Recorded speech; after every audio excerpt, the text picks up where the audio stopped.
I'm back! Exams are over and I finally have the time to make videos. And to celebrate my return back, I'm going to be making a response to a creator named Trillblack who made a video titled The Google Search That Broke England. A bit exaggerative, but okay.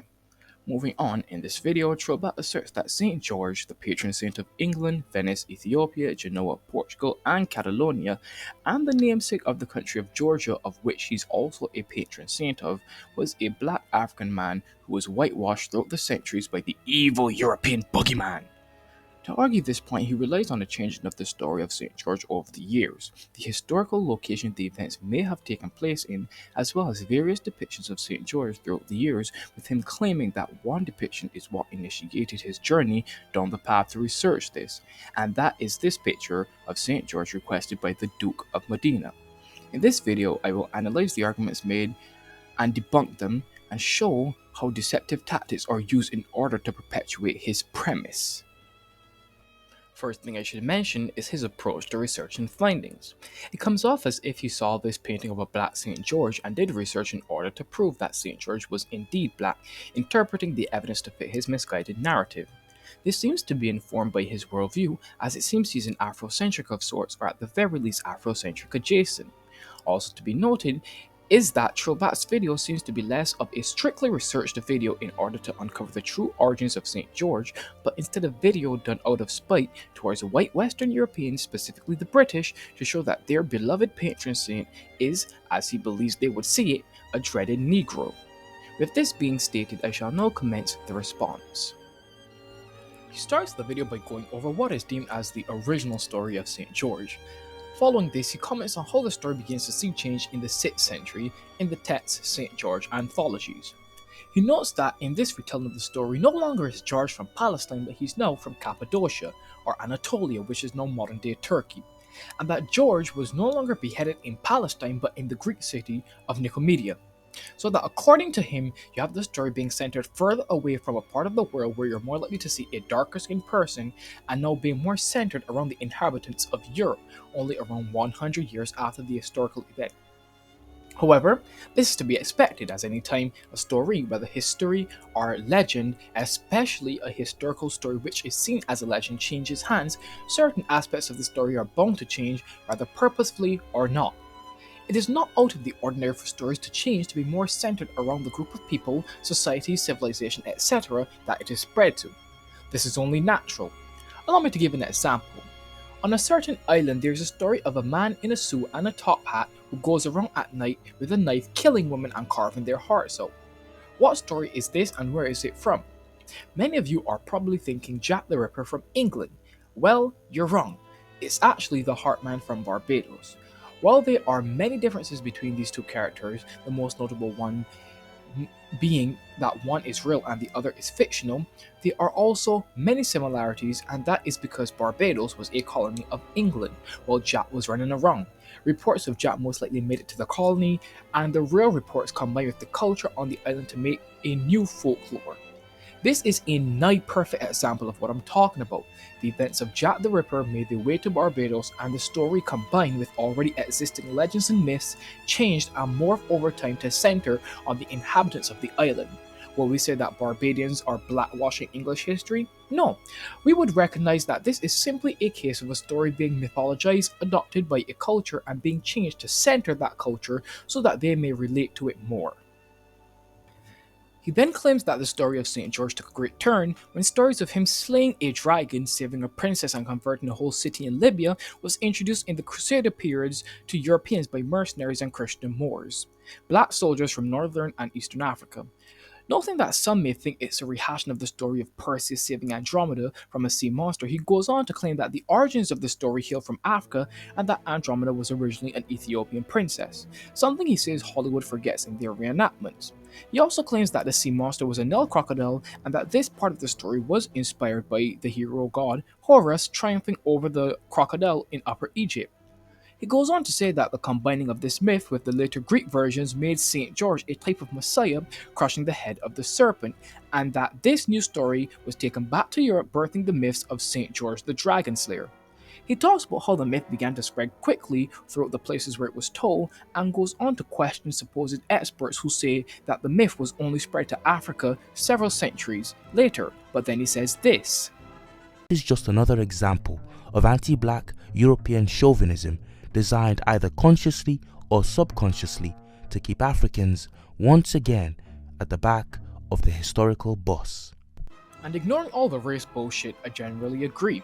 If I were to ignore the fact that Ethiopian literature was destroyed by Muslim invaders and we had no text that showed a knowledge of St. George, that still would not necessarily mean that Ethiopians got the story much later or didn't have it at all, seeing as oral traditions do exist and many myths stay in the form of oral traditions for long periods of time before actually being written down. As it pertains to the Perseus saving Andromeda story being originated from Africa, I cannot find any evidence for it, and Trillblack doesn't cite any evidence in the video, but I would say it is possible. However, when it comes to Andromeda not being portrayed as black by Hollywood, even though she was Ethiopian, there's a simple reason why that may be. It stands to reason that, as it is a Greek myth, Hollywood simply uses the Greek depictions of Andromeda which show her as Greek. Why would they do this? Well, it's as I said in my last video where I debunked an Afrocentric implying Jesus was black. The same applies to Andromeda. Yes, there may have been people traveling from Greece to Ethiopia. However, a single artist should not be expected to invest a large amount of time and money to go all the way down to Ethiopia and back so that he could get a racially accurate reference for one freaking statue, when it's much easier to depict her as a Greek woman, a reference for whom would be much easier to get while keeping her Ethiopian in the myth. Now, we get to my favorite part of the video, the iconographic and artistic section, which allows me to work in my forte. Going into the part of the video where he covers the varying artistic and iconographic depictions of St. George, he says that the further back in time you go looking for representations of St. George, the darker the images of St. George become. In order to prove this, he goes over depictions of St. George throughout the ages, going from modern times to times bygone. He notes that St. George is mostly depicted as European, but that going back to the 1400s, roughly 300 years after the myth spread through Europe, that you see a depiction of a black St. George commissioned by Borso d'Este, Duke of Ferrara, and painted by Cosme Tura. He then brings up another painting by the same artist of St. George, but of a white St. George, and proceeds to question why the one of European St. George is more popular than the one of black St. George, and goes on to say this. Renaissance Europe was ostensibly based on the high morals of Christianity, but with this identity came a crisis. It's hard to kill and enslave those who your foundational system of morality declares to be just as human and worthy of dignity as you are. Now, do I agree with this? Yes, to some extent. The point he makes here is correct. Christianity says that man is created in the image of God, and it was on this precedent that slavery throughout Europe and the former colonies of the Roman Empire was outlawed. Same here in the West. However, Europe's need for wealth and slave labor outweigh their obedience to God, and because Europe did on occasion have interaction with Africans and clearly thought they were human, there was clearly an attempt to suppress records in order to dehumanize blacks, because if they're not human, they're not made in the image of God. Therefore, they are nothing but mere beasts of burdens. However, digressing from that topic, after the clip showed, he claimed that prior to 1460 you were more likely to get a black depiction of St. George.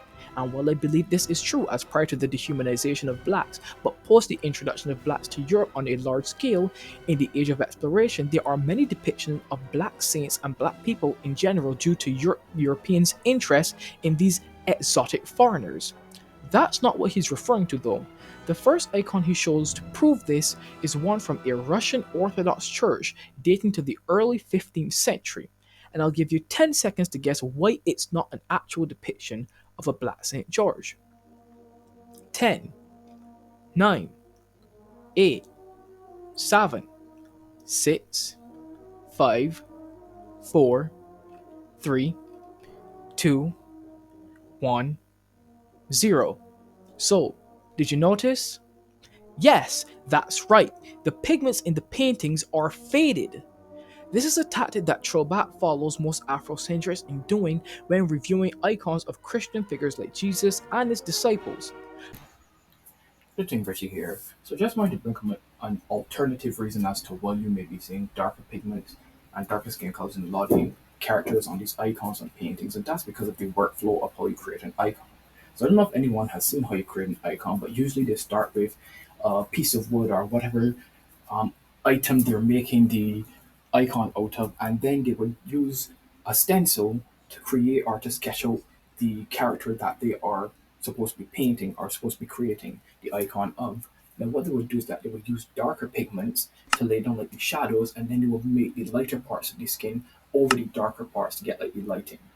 So you usually work from a darker pigment to a lighter pigment, and that is one of the reasons why you're seeing darker and darker uh, faces and darker skin tones when the paint fades, because the workflow that they use in order to create these images work from dark to light, and basically that's the reason why. Like the way that they created these icons is kind of similar to how they created the color scheme for Batman the animated series, where they got a dark background and then painted light colors on said dark background. I've seen this claim multiple times from people like Umar and those who follow him, and it just shows how ignorant the individuals are. He mentions that black or deep brown skin tone is undeniable and that this depiction is clearly different from later lighter skinned, brown haired, curly haired blonde depictions, and that unless you want to be obtuse, that George is here clearly sporting an afro, except all that is false. In fact, the icon on the right, shown in comparison to the Russian icon, are almost the same, with the main difference being that the Russian icon's true color and form is obscured by the ancient nature of the relic. You don't even have to take my word for it, I'll show you. Let's take a look at two Russian Orthodox icons of Jesus. The icons are both of the same character in roughly the same pose created by the same church. The only difference that exists is that one is from an older period and one is from a more modern period. Now, if Trillblack actually did his research, he would know that the process of making paints and pigments vary throughout the ages, and in the periods such as the medieval period, pigments would be made from a color and a binder, usually egg white, meaning that if constant upkeep and restoration is not taking place, these paints and pigments will fade over time, as seen in the two Jesus icons as well as the icons of St. George. He goes on to say that it is undeniable that the icon of St. George is of a Nilotic East African man. Then he says this. You might object that many of the Russian Orthodox Church's paintings of dark-hued individuals weren't necessarily of black people, and that this is merely the Russian Church's obsession with far-off and exotic lands coming through. And for a second you think he's seen the light, but no. Alas, he brings up another dark-skinned depiction of St. George on a gold plaque made in Georgia dating to the early 1400s. That's also the rationale behind this gold plaque, this time done by the people of Georgia and dating back to the early 1400s. Once again, you can note the deliberate deep brown of St. George's skin tone, an undeniable contrast to the images of George that come later. Now, to address this, when I did the research to find the image presented, not only did I find the one used in the video, but I found one with better lighting, and makes a difference, doesn't it? The funny thing is that earlier he changed the lighting on a previous image of St. George in order to prove he was still Afro looking, but he doesn't do it with this icon.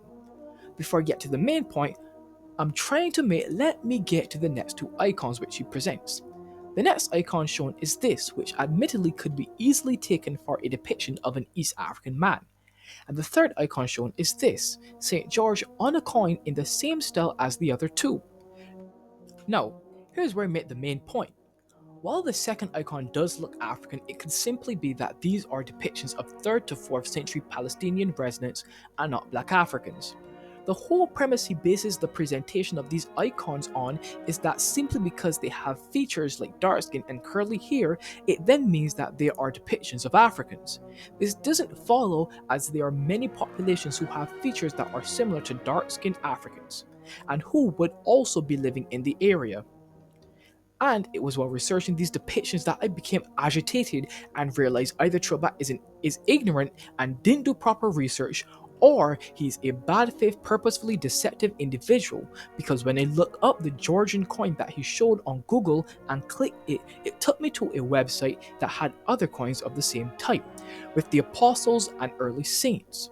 I saw this coin, which has a very similar features to the coin of St. George, and I thought the person being depicted here was one of the apostles like Peter or Paul.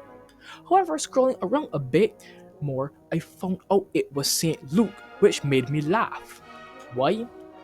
Well, it's because St. Luke is a Greek Gentile from Antioch. Not only do both sport quote afro hair, even though this is just curly hair and not afro hair, but if we use a color picker, we can see the skin tones are extremely similar. But it gets even better. Digging deeper into the website that had these coins, I found a clear depiction of a clearly African person in the same style around the same period. When compared to the one of St. George, there are vast differences. For one, the skin is noticeably darker, the nose is bigger, and the actual afro is more distinct, with lines going through the hair actually showing it's supposed to be an afro. Putting these two on screen and comparing them, it is clear there is a clear distinction between the features showcased, and he continues with his deception. Next, he shows an 11th century plaque of St. George. He admits that one can't make much of his skin seeing as the plaque does not have any paint on it, but he asserts that St. George must be black because the plaque depicts him with afro-looking hair.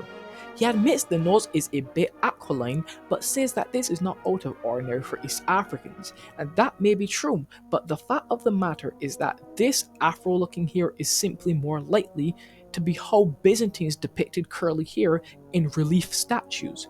For example, let's look at two depictions of another Byzantine saint, Saint Demetrius from Thessalonica. In this icon, he is shown as fair-skinned and European, but if we look at a relief carved out of ivory, we see that he also has a quote, afro. Is this because he's black? No, it is because, like the St. George relief, this is simply how Byzantines depict curly hair in general. The next depiction is a medieval Ethiopian relief sculpture on a plaque, which he claims portrays St. George as black. And I will concede here because it does look that way. However, I will say that just because the Ethiopians depicted him that way does not necessarily mean that he was. And some may call this a cope, it kind of is, but I've already explained in a past video and in this video how people portray certain influential figures from outside their cultures in accordance to their own race, ethnicity, and culture, especially when they might not have had direct contact with that figure. The next image to be presented, or should I say misrepresented, is this, which is from the 17th century and from a Russian Orthodox church. He makes a point to say it does not look like the average Russian face, and my response to that is, duh. St. George is of mixed Palestinian and Greek descent, not Slavic or Rus. And again, he is not black, the paint is just faded. Then he says this. It becomes a redundant exercise after a while.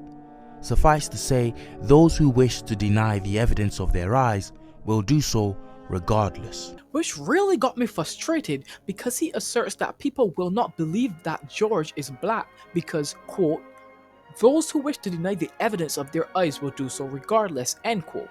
When really and truly it is because actual research and history say otherwise. What he does is presents a load of bad research and images which he misrepresents to aid his narrative, and then he insults you for not buying his bullshit. It is quite literally gaslighting.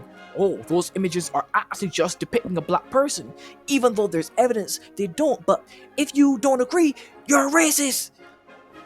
He then goes on to show another series of images to prove his point, but continues to fail. He talks about how St. George was really revered and how there were coins minted of him going back to the 1100s, which is true, but then he says, quote, all of them without exception show the face of a black man, end quote. He then shows a coin depicting St. George minted in the time of Alexios III Angelos Komnenos, who reigned from 1195 to 1203.